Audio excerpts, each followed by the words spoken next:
Yang kumaksud sirul asror. Boleh sir atau jahri, tapi harus disertai sirul asror. Wajib. Kalau tidak, jenengan gitu as dzikir, tapi nggak bisa tembus, nggak bisa. Karena sirul asror sebagai kunci untuk kewusulan bertemu Allah.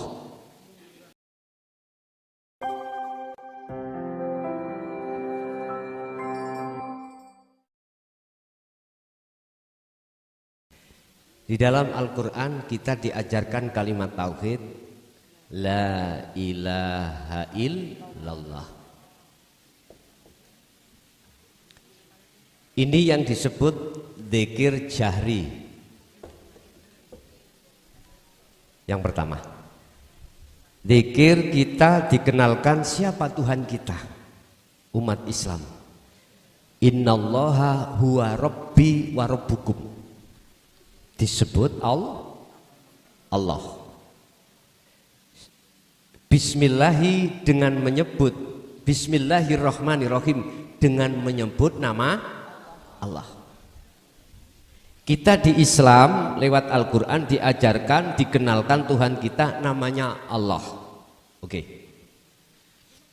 Yang kedua, kita diajarkan tauhid la ilaha illa huwa. Inilah yang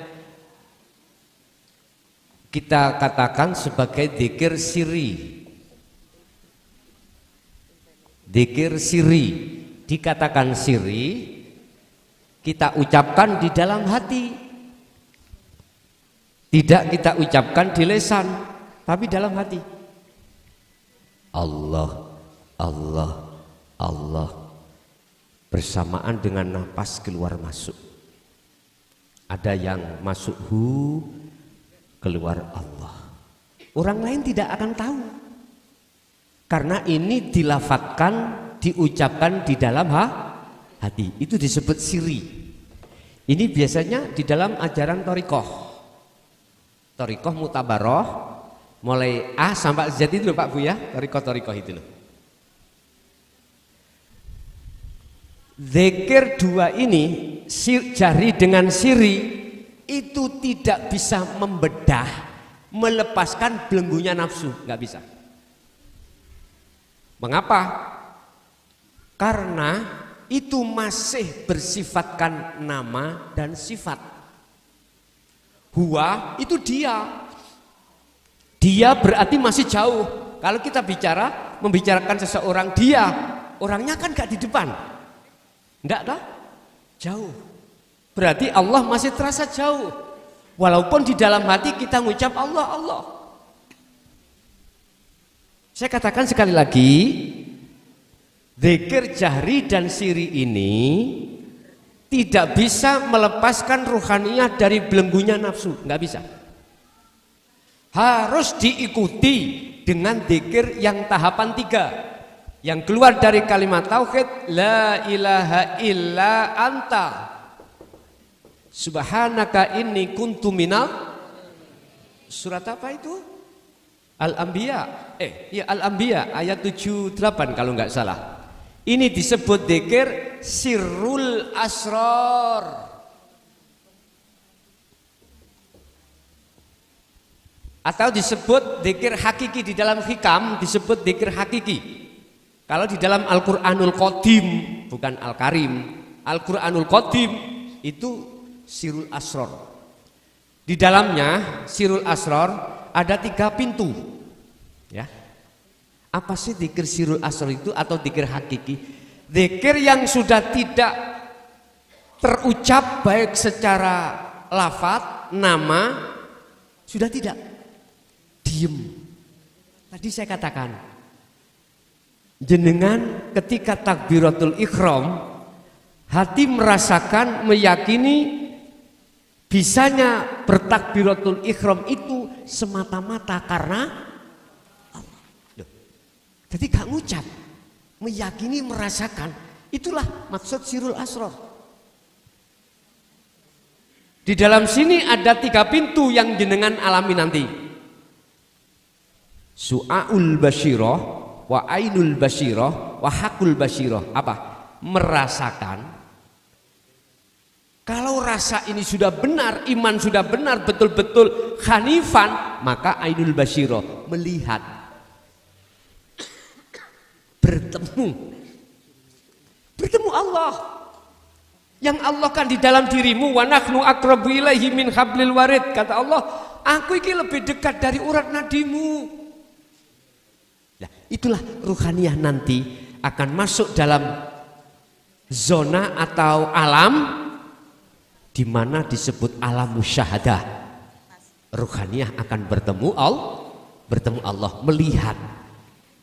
Pos yang ketiga, hakul basyirah menyatakan, bahasa menyatakan sudah tidak ada lagi di dalam hati panjenengan kecuali hanyalah Allah. Diri jenengan ya sudah tidak ada, sudah fana. Jadi untuk membebaskan belenggunya nafsu, jenengan wajib melaksanakan zikir sirul asrar. Apabila zikir ini didorong dengan zikir sir, enggak masalah. Silahkan. Yang terpenting sirul asrar jangan sampai terputus. Surat Al-Baqarah ayat 256 tentang zikir sirul asrar. Wa man kana yarju liqa'a rabbi falyamal amalan sholihan. Mohon maaf. Wa may yakfur bitaghuti wa yu'min billah faqad istamsaka bil urwatil wuthqa lam fisama laha. Jangan kau lepas tali Allah itu. Kalau tali Allah kau lepas seperti ini,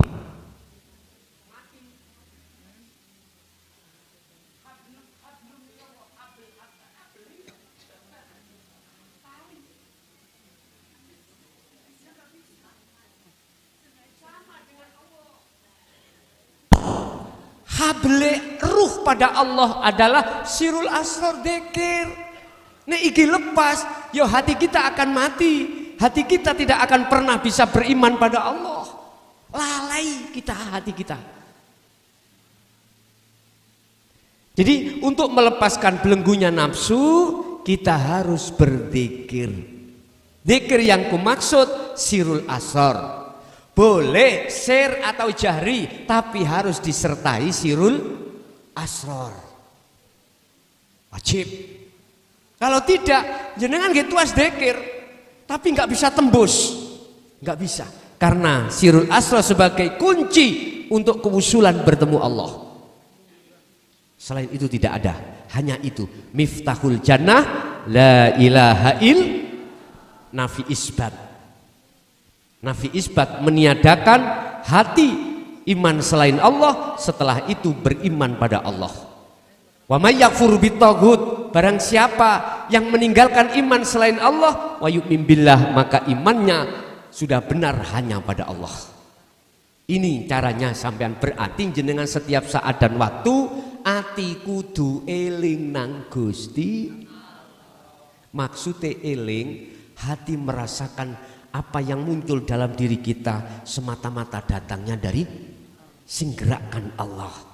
Napas yang mengeluarkan Allah, mata melihat yang melihatkan Allah, telinga mendengar yang mendengarkan Allah, lesan berucap yang mengucap adalah Allah, semuanya Allah. Latihlah hati untuk di situ. Jenengan tiang estri ulek-ulek, nggih, mohon maaf, iso gerak, siapa yang menggerakkan? Jangan dibuat ulek-ulek, hati mesosol, hatiku ngeruwet. Lah iya. Pak, 1 bulan dikasih belanja 20.000 buat beli uya aja. Ngapain? Buat dzikir aja. Aku bisa ngulek ini semata-mata karena Allah. Udah di situ. Itu caranya Bu ya. Jadi biasanya saudara-saudara di thariqah saya itu hati tidak lepas terus Allah sambil merasakan maksud yang menjalankan semuanya itu adalah Allah, tidak hanya mengucap Allah saja, tapi iman sampean harus meyakini semuanya apa yang terjadi datangnya dari Allah.